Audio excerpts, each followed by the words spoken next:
बच्चों चलते हैं मेंटल मैथ कक्षा 8 के अगले भाग पर। मैं हूं हरी सर और आप देख रहे हैं मेरा यूट्यूब चैनल जो स्पेशल हिंदी मीडियम के बच्चों के लिए बनाया है, जिसका नाम है मैथ्स विद हरी सर।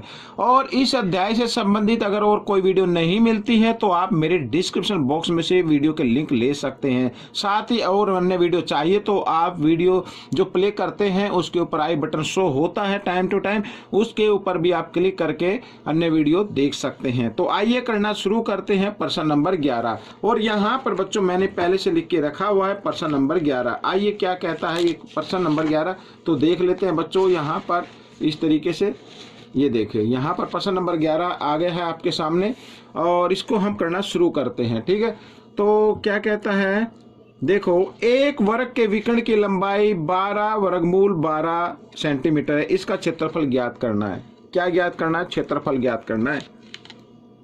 तो यहाँ पर लिख लेते हैं विकर्ण की लंबाई जो दी हुई है, ये लिख लेते हैं 12 वर्गमूल 12। ये बच्चों दी हुई है, आपको इस तरीके से लिख लेना है। ठीक है, लेकिन वर्ग की विकर्ण की लंबाई का फॉर्मूला जो होता है उसको भी लिख लेते हैं। लेकिन वर्ग की विकर्ण की लंबाई, इस तरीके से तो फॉर्मूला होता है भुजा, ठीक है, और वर्गमूल 2, ये फॉर्मूला होता है बच्चों। तो कहने का मतलब है ये वर्ग की विकर्ण की लंबाई इसमें दी हुई है, ये फॉर्मूला होता, तो दोनों क्या है वर्ग की विकर्ण की लंबाई हो गई। तो दोनों को हम क्या कर देते हैं, बराबर रख देना है आपको इस तरीके से। ये मैंने रख दिया है बराबर यहाँ पर ऐसे। ठीक है, तो अब आपको क्या करना है, ये वर्गमूल का निशान हटाना है आपको। तो क्या करेंगे, दोनों साइड वर्ग लेने पर, तो दोनों पक्षों का वर्ग करने पर इस तरीके से यहाँ पर मैं लिख देता हूँ, दोनों पक्षों का वर्ग करने पर। ठीक है, अब बच्चों भुजा को 2 बार गुणा करेंगे तो क्या आ जाएगा, भुजा की घात 2 आ जाएगा। वर्गमूल 2 को 2 बार गुणा करेंगे तो 2 आ जाएगा बच्चों इस तरीके से। 12 को 2 बार गुणा करेंगे 144 आ जाएगा। और वर्गमूल 12 को 2 बार गुणा करेंगे तो 12 आ जाएगा, वर्गमूल का निशान हट जाएगा। ठीक है ना, तो इस तरीके से ये प्रश्न आपका होने वाला है। अब बच्चों हमें यहाँ पर ये क्षेत्रफल का फॉर्मूला ये है भुजा की 2। ठीक है, यही होता है फॉर्मूला, वर्ग का क्षेत्रफल निकालना हो तो भुजा गुणा भुजा बोल देते हैं या भुजा की घात 2 बोल देते हैं। तो हमें ये क्षेत्रफल निकालना है।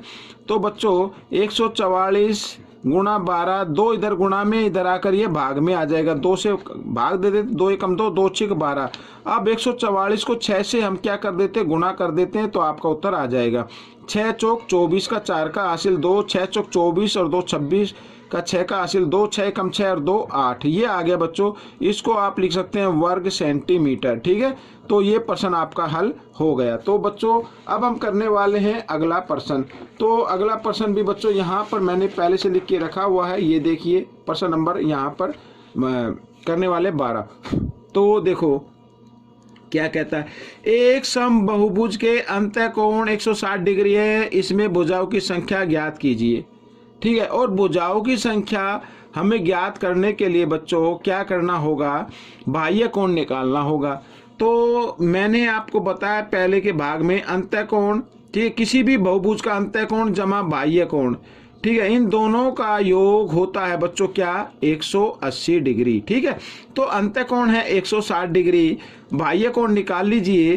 तो बाह्य कोण मैं यहाँ पर लिख देता हूँ, बाह्य कोण है बच्चों, सॉरी निकालना अभी 180 लिख दिया। ठीक है, 160 इधर जमा, इधर आकर ये घटा में आ जाएगा। तो इस तरीके से बाह्य कोण की माप आ जाएगी आपके सामने।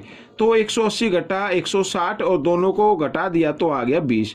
ठीक है, ये आ गया। तो भुजाओं की संख्या ज्ञात करनी है बच्चों। तो आप जानते हैं बाह्य कोणों का योग क्या होता है, यहाँ पर मैं लिख देता हूँ पहले। क्या करना है, भुजाओं की संख्या।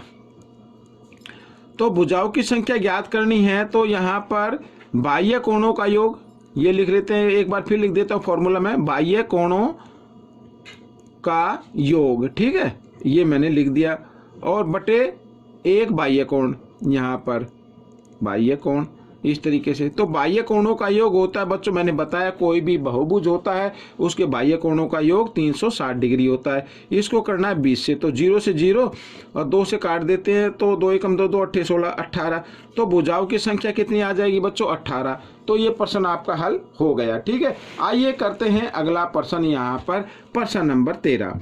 तो प्रश्न नंबर 13 क्या कहता है, देखो, एक बहुभुज के अंतःकोणों का योग, ये अंतःकोणों का योग दिया हुआ है। ठीक है, इस बहुभुज में भुजाओं की संख्या ज्ञात करो। अब अंतःकोणों के योग से भी हम ज्ञात कर सकते हैं बच्चों। ठीक है, तो देखो अंतःकोणों बहुभुज, मैं पूरा लिख लेता हूँ। जो फॉर्मूला होता है बहुभुज के अंतःकोणों का योग। ठीक है, योग कैसे ज्ञात करते हैं बच्चों? n घटा 2 और गुणा 180, इसी से तो करते हैं, लेकिन दिया हुआ योग कितना है? 1080। तो हम क्या करेंगे, दोनों को बराबर रख देते हैं। ठीक है, फॉर्मूले को इस तरीके से, और यहाँ पर ये योग हो गया, इसे योग निकलता तो ये योग आ गया। तो एक यहाँ पर 180 गुणा में इधर आकर ये भाग में आ जाएगा। आइए भाग कर लेते हैं। तो 1080 बटे 180, इस तरीके से ये हो गया। ठीक है, अब 18, यहाँ पर 18 का पढ़ा अगर आपका आता हो तो 18 छिक्का 108 होते हैं बच्चों। ठीक है, ये आ गया n। तो यहाँ पर घटा 2 है, इस घटा 2 को हम इधर ले आते हैं। ठीक है, यहाँ पर n बराबर 6 और ये जो घटा 2 ना इधर आकर ये जमा हो जाएगा इस तरीके से। तो n बराबर 8। तो बहुभुज में भुजाओं की संख्या कितनी होगी? 8 होगी। यही आपका उत्तर रहने वाला है। तो बच्चों प्रश्न नंबर 14 कर लेते हैं अब हम। अब क्या कहता है प्रश्न नंबर 14, एक समषष्ठभुज में विकर्णों की संख्या ज्ञात करो। तो विकर्णों की संख्या ज्ञात करने के लिए बच्चों एक फॉर्मूला होता है, वो आपको याद रखना है। ठीक है, यहाँ पर तो मैं लिख देता हूं, सम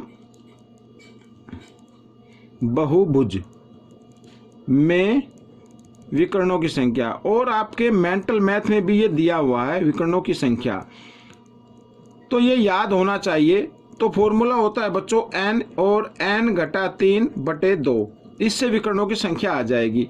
अब यहाँ पर क्योंकि षटभुज है, षटभुज के अंदर 6 भुजाएं होती हैं, तो हम क्या करेंगे, 6 यहाँ पर 6 घटा 3 यानी n की जगह आपको 6 रखना है, और इस तरीके से। ठीक है, 2 से 2 एकम तो 2 3 6, तो यहाँ पर 3 और गुणा 6 में से 3 और घटा 2, 3 आ जाए, 3 3 9, तो 9 आ जाएगी बच्चों विकर्णों की संख्या। ये आपका उत्तर हो जाएगा। अब हम करते हैं इस भाग का आखिरी प्रश्न। तो आखिरी प्रश्न में क्या कहता है, एक 12 भुजाओं वाले समबहुभुज में प्रत्येक अंतःकोण की माप ज्ञात कीजिए। ठीक है, अंतःकोण की माप ज्ञात करनी है और अंतःकोण की प्रत्येक की माप ज्ञात करनी है। पहले अंतःकोणों का योग ज्ञात कर लेते हैं। ठीक है, आइए करते हैं। तो फॉर्मूला लिखेंगे अंतःकोणों का योग, ये बहुभुज के अंतःकोणों का योग है। ठीक है, क्या फॉर्मूला क्या होता है, n घटा 2 और गुणा 180। ठीक है, यहाँ पर n का मतलब भुजाओं से, तो भुजा कितनी है बच्चों? 12, तो 12 घटा 2 और गुणा 180। ठीक है, तो 12 में से 2 घटा देंगे 10। ठीक है, गुणा 180, और 180 को 10 से गुणा किया तो आ गया 1800। ठीक है, ये आ गया बच्चों अंतःकोणों का योग। अब हमें क्या करना, प्रत्येक कोण की माप ज्ञात करनी है। तो अब क्या करना होगा, प्रत्येक कोण की माप। तो प्रत्येक कोण की माप ज्ञात करने के लिए इस योग को आपको भाग कर देना है 12 से ही। ठीक है, 12 से ही क्या कर दे, भाग कर दे, भुजाओं से भाग कर दे, तो आ जाएगा आपका। देखो आप करते हैं इसको, 12 एकम यहाँ पर 12 आ गया। ठीक है, 6 बच गया ना इधर, और 0 60 और 12 पंजे 60, इस तरीके से, और 0 क्यों, तो 150 डिग्री आ गया बच्चों। अंतःकोण में प्रत्येक कोण की माप कितनी होगी, 150 डिग्री। तो बच्चों ये प्रश्न आपका हल हो गया है, और आपको ये प्रश्न कैसा लगा मुझे जरूर बताएं। इसमें से सीखकर आपको दूसरों को सिखाना है, और वीडियो पसंद आए तो लाइक कीजिए, और बच्चों इसमें से सीखते रहिए। मिलेंगे हम अगले भाग पर, तब तक के लिए धन्यवाद।